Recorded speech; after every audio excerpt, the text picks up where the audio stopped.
अभी तक आपने जो वर्क डन निकाला है, वो फ़ोर्स के द्वारा निकाला है। अब आपको पता है कि फ़ोर्स ही टॉर्क प्रोड्यूस करता है और जब कोई एक्सटर्नल टॉर्क बॉडी को घुमाता है, तो बेसिकली उसमें एनर्जी आती है। जब एक्सटर्नली आप किसी सिस्टम पे वर्क करते हो, तो उसमें एनर्जी आती है। तो अब हम वही सीखेंगे कि टॉर्क के द्वारा वर्क डन कैसे निकाला जाए, इस कंसेप्ट वीडियो के माध्यम से। तो बच्चों आपकी स्क्रीन में एक डायग्राम बना है। काफ़ी ऊट-पटांग, काफ़ी सारे कंपोनेंट हैं इसमें। डरने की ज़रूरत बिल्कुल नहीं है। जो मैंने सिखाया है आपको, हर एक कंपोनेंट को तोड़ना है और उसको प्रॉब्लम को सिंपल बनाना है। तो एक-एक करके समझते हैं कि कौन-सी चीज़ क्या डिनोट कर रही है। सबसे पहला तो ये एक्स एक्सिस, वाई एक्सिस और ये जो ऊपर है ये आपका जेड एक्सिस बना दिया। तो ये तो आपका कोऑर्डिनेट सिस्टम हो गया, ठीक है। पॉइंट ओ उनका पॉइंट ऑफ कनकरेंस हो गया, ओके। अब सी जो है इसका सेंटर ऑफ मास है। ये जो ग्रीन कलर के एरो से पी पॉइंट बना रखा है, ये हमारा पॉइंट ऑफ कंसिडरेशन है कि हम इसकी कहानी बताने वाले हैं। ये पी पॉइंट से पी डैश पॉइंट पे चला गया कुछ एंगुलर डिस्प्लेसमेंट करके। तो चूंकि हमको पता है कि हर एक पार्टिकल जो है किसी रिजिड बॉडी में, वो रोटेट करते वक्त एक सर्कल बना रहा होता है। ये देखिए डॉटेड लाइन से ये सर्कल रिप्रेजेंटेड है ना। तो सी पॉइंट पे इसका सेंटर लाई कर रहा है। तो इसको स्टडी करने के लिए हमने एक्स के एक्सिस को इधर शिफ्ट कर दिया एक्स डैश, और वाई के पैरेलल ये वाई डैश एक्सिस बना दिया। तो ये कहानी सिंपल हो गई। अब हमको चूंकि इसके मोशन को स्टडी करना है कि ये जो है ये भाई साहब ने जो सर्कल बनाया है, इसमें ये क्या क्या मूवमेंट कर रहे हैं, कैसे इसको एनालाइज करा जाए। हम इस सिस्टम को टॉप से देखेंगे, यानी जेड पे अगर आप अपनी आंख रख दो, मतलब आंख के साथ आप भी आ जाओ, अगर आप इसको यहाँ से व्यू करोगे तो ये कुछ इस तरीके से दिखाई देगा। ये देखिए पी पॉइंट से पी डैश पर चले गए पार्टिकल, डी थीटा इन्होंने मूव करा और आप जो है यहाँ से देख रहे हो, प्रैक्टिकली आप इसको एग्जैक्टली वर्टिकुलर देख रहे हो, तो ये इस तरीके से दिखाई दे रहा है। ये देखिए आप यहाँ से देख रहे हैं, तो ये एक्स एक्स डैश एक्सिस, ये वाई डैश एक्सिस, पी से पी डैश मूव कर रहा है पार्टिकल। ये कुछ इस तरीके से आपको दिखाई देगा, पी से पी डैश। मैंने कन्वीनियंस के लिए इसको एक्स और वाई मान लिया, जो कि ये एक्स और वाई एक्सिस ही है। और ये जो डॉटेड लाइन है, ये वो सर्कल है, ये वाला सर्कल जो मैंने आपको पहले ही बताया, डॉटेड लाइन से बना हुआ है। ये टॉप से जब आप इसको देखेंगे तो इसका टॉप व्यू कुछ इस तरह से नज़र आएगा। चूँकि हमको पी से पी डैश के बीच में ही स्टडी करना है, इसलिए हमने इसको पूरा सर्कल नहीं ड्रॉ किया हुआ है। चूँकि अब अगर आपको सेटअप समझ आ गया, तो अब हम देखते हैं कि एक्चुअल में उस पार्टिकल के साथ हो क्या रहा है। बच्चों जब पी पॉइंट पे आपका पॉइंट मास था, तो इस पोजीशन पे F1 फोर्स इस पे एक्ट कर रही होगी, जिसकी वजह से ऑब्जेक्ट रोटेट भी कर रहा है। पी पॉइंट की हमने ये पोजीशन वेक्टर डिफाइन कर दी R1, जो कि हॉरिजॉन्टल के साथ थीटा एंगल बनाती है। तो under the action of this force F1, क्योंकि कहीं पे अगर आप फोर्स लगा रहे हैं, तो ये डिस्प्लेस कर रहा है। It got displaced from P point two P dash. P से पी डैश तक पार्टिकल ट्रेवल कर गया, और ये करने के दौरान उसने डी थीटा कितना एंगुलर डिस्प्लेसमेंट करा हुआ है। यहाँ पर फाई और अल्फा जो है, अगर हम पी पॉइंट पे टेंजेंट ड्रॉ करें, क्योंकि ये जो वेलोसिटी है ये टेंजेंशियल होगी लीनियर वेलोसिटी पार्टिकल की, तो अगर मैं इसको यहाँ से एक्सटेंड करूँ, तो ये जो फाई एंगल होगा, ये पी पॉइंट पे टेंजेंट ड्रॉ करने पर टेंजेंट और line of action of force के बीच का एंगल होगा। सिमिलरली अल्फा एंगल आपके पोजीशन वेक्टर, जिसको मैंने डॉटेड लाइन से यहाँ पे एक्सटेंड करा है, पार्टिकल के पोजीशन वेक्टर और फोर्स के line of action of force के बीच बनने वाला एंगल है। तो फाई और अल्फा मिलके 90 डिग्री बनाते हैं। ये ध्यान देने वाली बात है। Phi plus alpha is equal to 90 degree, ये आप याद रखेंगे। तो बच्चों F1 फोर्स के इन्फ्लुएंस में जब पार्टिकल P से P डैश डिस्प्लेस हुआ, तो उसने F1 डॉट ds इतना वर्क करा होगा।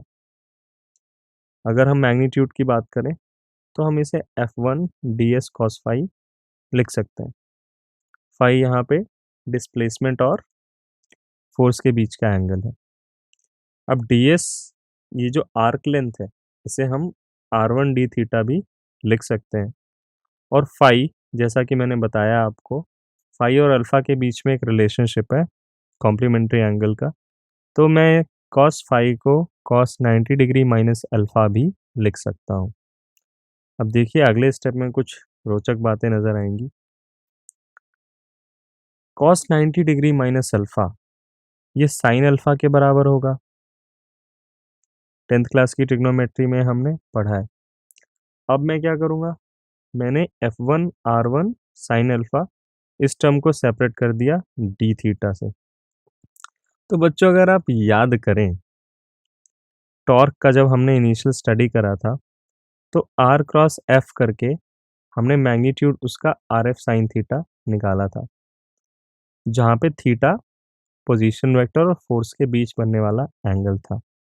यहाँ पर हमारे केस में अगर आप ग्रीन कलर के एरो और डॉटेड लाइन के बीच में एंगल अल्फा देखें तो ये एक्चुअल में पोजीशन वेक्टर, पार्टिकल के पोजीशन वेक्टर और line of action of force के बीच बनने वाला एंगल है।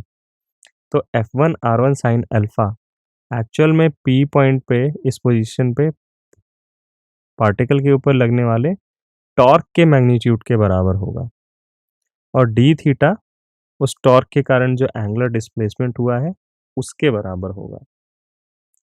तो मैं यहाँ पे डी W1 को टाउ 1 डी थीटा लिख सकता हूँ। Now if more than one forces are acting on the body, अगर बहुत सारे फोर्सेस एक्ट कर रहे हैं तो ऑब्वियस सी बात है उनके कारण उनके इंडिविजुअल टॉर्क कंपोनेंट्स जनरेट होंगे। तो जैसे हम नेट फोर्स निकालते हैं सारे फोर्सेस का कॉम्बिनेशन, वैसे ही हम निकालेंगे कि बॉडी के ऊपर नेट टॉर्क कितना काम कर रहा है और उसके कारण कितना हर एक इंस्टेंट पे एंगुलर डिस्प्लेसमेंट हो रहा है। तो हम इंडिविजुअल टॉर्क्स का सम करेंगे, जैसा कि लास्ट इक्वेशन में लिखा है tau 1 plus tau 2 plus dot dot dot. तो अगर मैं पूरे सिस्टम की बात करूं, पूरे अगर मैं रिजिड बॉडी के लिए या किसी कंटिन्यूस मास डिस्ट्रीब्यूशन के लिए बात करूं, तो मुझे यहाँ पे इंटीग्रेट करना होगा। जो total work done by torque होगा वो हो जाएगा आपका integral of tau D theta, यानी इस एक्सटर्नल नेट एक्सटर्नल टॉर्क के कारण जितना भी एंगुलर डिस्प्लेसमेंट होता है आपके रोटेशनल मोशन के दौरान, उसका इंटीग्रल आपके total work done by the system को रिप्रेजेंट करेगा, जो कि ग्रीन कलर के बॉक्स से इंडिकेट किया हुआ है। ये बहुत इंपॉर्टेंट कंसेप्ट है बच्चों। ये कुछ वैसा ही है जैसा हमने लीनियर मोशन के केस में निकाला था कि अगर फोर्स वेरिएबल है या आपका डिस्प्लेसमेंट वेरिएबल है तो आप एफ डॉट डी एस का इंटीग्रल निकालते हैं, और उसी कंसेप्ट से शुरुआत भी हुई। अगर आप फर्स्ट लाइन देखें तो D W1 is equal to F1 dot D S मैंने लिखी थी। तो वहाँ से शुरू करके हमने रोटेशनल मोशन में एक बहुत ही इंपॉर्टेंट कंसेप्ट, ये कंसेप्ट हमने निकाला है। और अब अगर यहाँ पे टॉर्क जो है कांस्टेंट है तो आप डायरेक्ट ही रिलेशनशिप लिख सकते हैं। तो इंटीग्रल टॉर्क कांस्टेंट है, टॉर्क बाहर आ जाएगा, इंटीग्रल डी थीटा हो जाएगा जो कि टोटल एंगुलर डिस्प्लेसमेंट थीटा के बराबर होगा। ध्यान रहे बच्चों, जो एंगुलर डिस्प्लेसमेंट है आप उसे यहाँ पे रेडियन में लिखोगे। अब पिछली इक्वेशन में अगर आप देखो यहाँ पे D W is equal to tau D theta, अगर आप इस इक्वेशन को टाइम के साथ डिफरेंशिएट कर दें तो D W by D T मतलब रेट ऑफ वर्क डन। तो रेट ऑफ वर्क डन तो पावर के बराबर होता है, पावर सप्लाइड और पावर जनरेटेड, और D theta by D T तो एंगुलर वेलोसिटी के बराबर होता है। तो यहाँ पे जो इंस्टेंटेनियस पावर होगी, इंस्टेंटेनियस पावर सप्लाइड और जनरेटेड, ये आपके टॉर्क और एंगुलर वेलोसिटी का प्रोडक्ट होगा। तो बच्चों इस तरह से हम इस कंसेप्ट के अंत में आ गए हैं। हमने काफ़ी सारी चीज़ें पढ़ी, angular displacement, angular velocity, angular acceleration, moment of inertia, torque कैसे निकाला जाए, उस टॉर्क के द्वारा जो वर्क किया गया है वो कैसे निकाला जाए। तो यहाँ पे आपकी स्क्रीन पर जो टेबल दी हुई है, यहाँ पे लीनियर मोशन और rotational motion about of fix axis, यहाँ पे जो हम फिजिकल क्वांटिटीज़ का ट्रीटमेंट जो है, अगर आप हर एक रो वाइज देखें तो इनका रिलेशनशिप सिमिलर नज़र आएगा आपको। जैसे आप ध्यान से नोट कर लें, ये आगे आपकी लाइफ बहुत आसान बनाने वाला है। तो इस तरह से आपका कंसेप्ट वीडियो ख़त्म होता है। बहुत सारे कंसेप्ट जो हमने देखे यहाँ पे कि नेट टॉर्क, आई और अल्फ़ा, मोमेंट ऑफ इनर्शिया और एंगुलर एक्सेलरेशन के प्रोडक्ट के बराबर होता है। एंगुलर मोमेंटम कैसे निकालें, वो अप्रोच क्या होगी? एंगुलर मोमेंटम और एंगुलर वेलोसिटी के टर्म्स में उसे कैसे निकाला जाए? नेट टॉर्क 0 होने पे एंगुलर मोमेंटम कांस्टेंट होता है। रोटेशनल मोशन के केस में वर्क डन कैसे निकाला जाए? ये सारी बातें हमने इस पूरे टॉपिक में सीखी।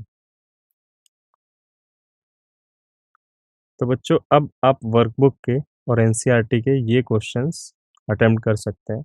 सफलतापूर्वक आप इन्हें सॉल्व कर सकते हैं।